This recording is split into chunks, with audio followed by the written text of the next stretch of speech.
confinement peut-il tuer la grève?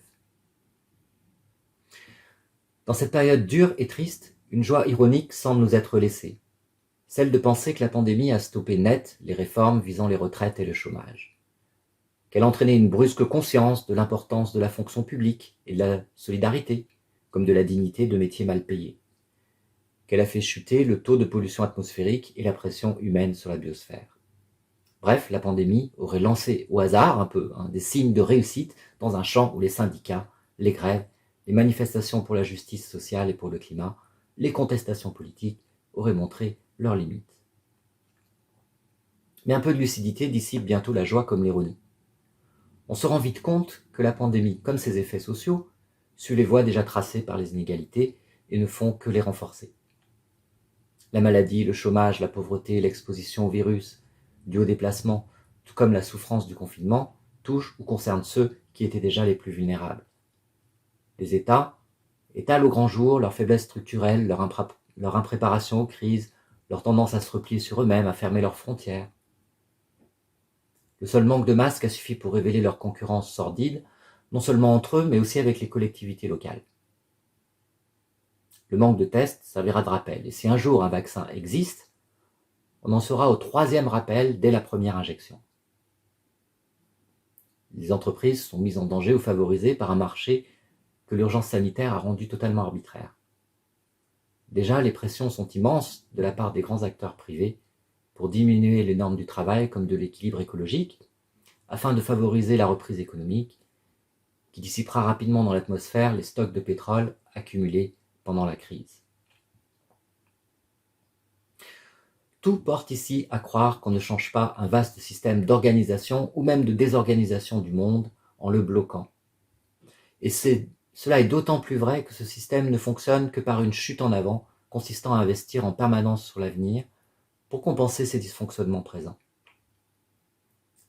Son blocage entraîne alors à la fois une accumulation de stocks et un gouffre financier, tandis que sa reprise ne peut prendre d'autre forme qu'un rattrapage de la production favorisé par un immense apport de monnaie. Celui-ci prendra des années à se transformer en richesse matérielle et à la condition d'une croissance qui sera destructrice pour l'environnement. Alors on se réjouit du côté de la gauche modérément de gauche de penser que la pandémie sonne le glas du néolibéralisme et ouvre une nouvelle période keynésienne où la demande servira de locomotive à l'offre. On ne veut pas voir que l'afflux monétaire sera socialement et mondialement inégalitaire alors qu'il scinde déjà l'Europe du Nord et du Sud. On ne veut pas voir qu'il nous replonge dans la logique productiviste pour la prolonger indéfiniment. Le recours au keynésianisme comme remède au néolibéralisme ne fait bien plutôt ici que confirmer la thèse de Naomi Klein, sur laquelle les catastrophes sont transformées en instruments par les stratégies libérales, et cela toujours avec le soutien des États. On peut bien croire que tout l'argent injecté servira cette fois-ci à l'aide aux défavorisés et à la transition écologique, mais alors c'est l'enthousiasme mystique qui a remplacé la joie ironique. De fait, si cette épreuve mondiale qu'est la pandémie doit favoriser un changement, celui-ci ne sera assuré ni par un simple effet de structure, ni par une prise de conscience globale. Les structures tendent vers leur relance ou leur reprise, toujours entendues comme répétition et comme renforcement de leur emprise. Quant à la prise de conscience, c'est une illusion de plus. On peut bien se dire touché par le travail des soignants ou des personnels des supermarchés, comme par une révélation, touché par le retour des animaux dans des zones qu'ils avaient désertées à cause de l'homme. Cela veut simplement dire qu'on sort très provisoirement et en fonction des circonstances d'une inconscience ou plutôt d'un déni face aux évidences les plus constantes. Et avouer un déni, c'est toujours être prêt à le retrouver bien vite, une fois que le quotidien aura repris ses droits. Autrement dit, l'expérience de l'épidémie et du confinement ne peut nous apprendre quelque chose ou même prendre sens qu'en fonction de ce que nous en faisons. Mais que faire d'un blocage ? En quoi le fait de ne rien pouvoir faire, ou à l'opposé le fait de s'épuiser à la tâche médicale par exemple, ou celle du télétravail, peut-elle donner lieu à une forme d'action ? C'est un immense problème qu'un fait majeur vient accentuer encore. La proximité destructrice de l'arrêt forcé et de la grève. Dans toutes ses caractéristiques comptables, la crise que nous vivons ne ressemble ni à une crise financière comme celle de 2008, ni à la mobilisation d'une économie de guerre, mais bien à l'état de l'économie en cas de grève générale. Mais en même temps, elle semble saper la grève dans ses fondements. D'abord, je le dis parce qu'un virus obtient ce que nulle mobilisation ne réussit à faire. Ensuite, parce que le confinement et la nécessité de la distanciation sociale conjuguent à l'arrêt du travail la disparition d'une part majeure de l'espace public, car même si celui-ci s'est en partie virtualisé, l'espace de communication reste globalement maîtrisé par les gouvernements ou les prises de conscience, parfois larmoyantes, des télévisions concernant les injustices sociales, tandis que l'espace extérieur, celui des manifestations, est tout simplement déserté.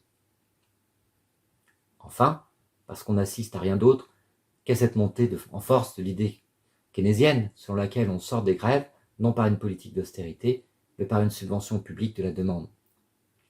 Autrement dit, que toute grève idéalement réussie ne serait jamais qu'un choc, à nouveau assimilable par l'économie libérale. La pandémie et le confinement auraient-ils donc tué la grève ?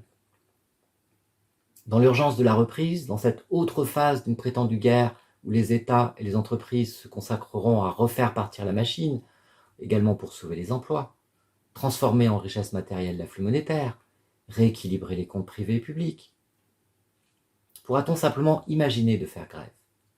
Imagine-t-on bloquer une chaîne de montage dans l'industrie automobile, un métro, un établissement scolaire, ou même un hôpital, ou même un boulevard dans cette future période de reprise, sans que soit immédiatement réveillé le passé traumatisant d'un confinement, et sans être accusé de traîtrise. Autrement dit, au moment où l'action politique sera le plus utile, plus indispensable, au moment où il faudra conjuguer bien d'autres efforts que la prise de conscience pour que les flux monétaires soient orientés d'une manière plus juste, pour que les impératifs écologiques ne soient pas abandonnés, pour qu'adviennent de vrais changements sociaux, et non la simple reprise des réformes de déréglementation, le risque est que l'action contestataire soit immédiatement considérée comme un coup de couteau dans le dos. Certes, avec une bonne dose, non de mysticisme et de mauvaise foi, mais en cette période d'épidémie, nous nous rendons bien compte que la mauvaise foi est la première à s'être immunisée, et qu'elle aura passé la crise sans encombre. Déjà, les banlieues qui souffrent le plus de l'infection, comme du confinement, sont accusées de laxisme. Les malades sont identifiés par un préfet à des irresponsables qui se sont exposés au virus, etc. Le risque étant énoncé, il se mue non en solutions immédiates, mais en indications de direction à prendre, où peuvent porter les efforts, dès maintenant ou pour plus tard. Le premier effort, qui doit être inlassable, est celui de la destruction des illusions, des faux espoirs et de la mauvaise foi. Non pas au nom d'une lucidité supérieure, mais d'un travail critique portant sur les mesures et les discours politiques, comme sur les stratégies économiques. Il n'y a d'espoir que pour les désespérés, comme le disait Benjamin. Le deuxième effort consiste non à régler des comptes, mais à en faire. Savoir si le Premier ministre a su commander des masques à temps est bien moins important que de savoir si les dons solidaires des multinationales atteignent le 10e de leurs impayés fiscaux. Et il faut également faire pression pour qu'elles paient ces impayés. Il faudra également des enquêtes pour mesurer à quel point des employés ou des cadres en chômage partiel ont en fait travaillé à distance. Il faudra alors compter ces allocations de chômage parmi les subventions directes aux entreprises. Le troisième effort, le plus important et le plus exigeant, consistera à défendre la légitimité des luttes sociales. Déjà se sont mises en place des formes d'AG de confinement et de manifestations à distance, utilisant des postes ou des projections sur les immeubles à heure fixe.